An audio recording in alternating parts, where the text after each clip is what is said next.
Welcome to your doom. Shut it and get over here. Massive uppercut!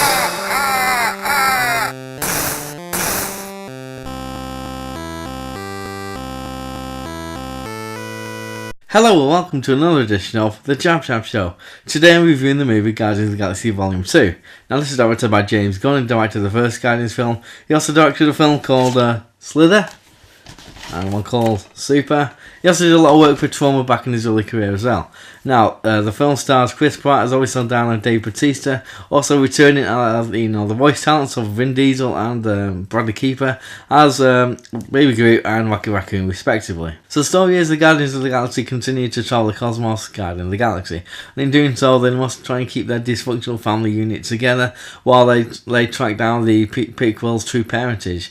And in doing so they also have to forge uneasy relationships with some of the characters from the previous film. When I first heard about Guardians of the Galaxy, I didn't know much about them. It just seemed up till then Marvel had taken quite a big risk with this one because it's very odd, very bizarre, strange creatures all banding together doing what they're doing, and up till then Marvel hadn't really done anything like this. So it seems to be like it potentially could be the first misstep for them because it's so out there, literally, for them to do this thing. But in the end, I really like that film. I really like the original, and it was because it was funny. I like the characters, I like how they work together, and how the camaraderie and so forth. And they didn't take themselves too seriously. It's a lot of fun with the film, and I just like the whole attitude of it. And I guess I weren't the only one because it was a big success for them. When I saw the trailer for this one, it looked like they were going to use the Baby Groot character a bit too much, focusing on him. He's front and center in the trailer. He appears at the end of the first film. It just seems to be. They could be using him now for marketing's sake because he's all cute and adorable and all that, like in lieu of any storyline, much like maybe Despicable Me 2 suffered, in my opinion, because the Minions were so popular and they upped the quota of the Minions in the second one.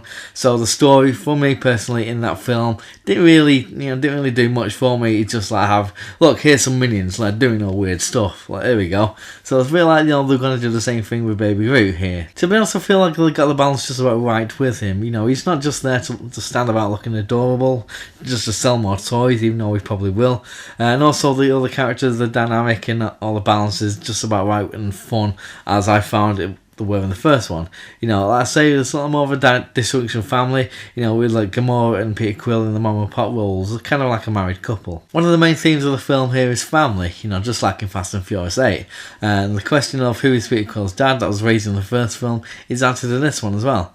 And along the way, they kind of establish and pick up some more characters, and I really like how they integrate them into the whole grief of things, especially, say, Mantis with Drax, who, for me, Drax has got the baselines of the film. Director James Gunn has said this sequel is more emotional than the first one. While I feel that's the case, it kind of feel it's both the strengths and weaknesses of the film, I do like the storyline between Gamora and her sister Nebula, played by Gillan, and also the relationship with, Peter Quill and Ego, played by Kurt Russell, does have his moments as well, including a nice little setup and payoff involving a fireball. Now, that will make sense when you watch it. But there are a few scenes, while the performances are good and so on, and the relevant to the story, they kind of slow the pace right down for in the film for me, especially compared with the action scenes, which are usually very fun and frenetic, much like in the first one.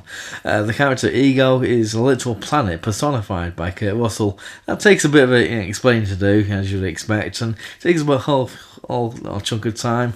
And also, when he or its true motivations are revealed. But another element I liked about the first Guardians of the Galaxy film was that it felt a bit like a Star Wars film in parts. You have the whole kind of odd characters all banding together to fight a lot of space jerks, and you had a lot of dogfights and whatever in space, and this film carries on all that, plus also has their ship flying through an asteroid field, and when they first land on Ego's planet, it looks like it reminded me of Naboo, with the whole lush greenery and all the pristine landscapes and the buildings and so forth. There's also a lot of nice references again to the 80s. You got Peter Quill using David Hasselhoff as a metaphor, and you also like the nice touch with when the main villain, who's High Priestess Aisha, she's this golden lady, she's got a lot of golden pals, they're all they're controlling these remote control ships in a dogfight, and they're using this thing, and it very much looks and feels like an 80s arcade game, complete with all the sound effects.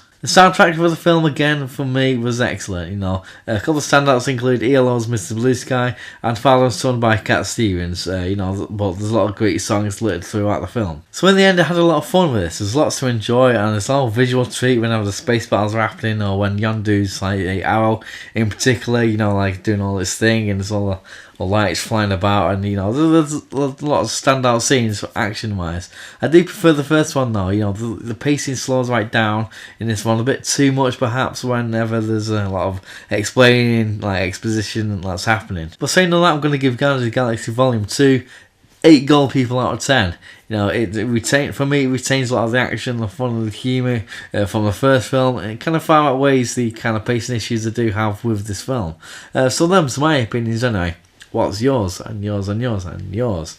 So let me know down below in the comment section down there. Also, who's your favourite golden person in movies? You know, just let me know all this down there. Also, friends, hashtag, follow, all that kind of modern stuff as well. You know, say hello, maybe request a video idea and so on. Just let me know all your comments and everything like that. So, like, subscribe, comment, tell your friends and everything. And in the words of the new Cyrus, send the word. 9, 8, 7, 6, 5, 4, 3, 2, 1.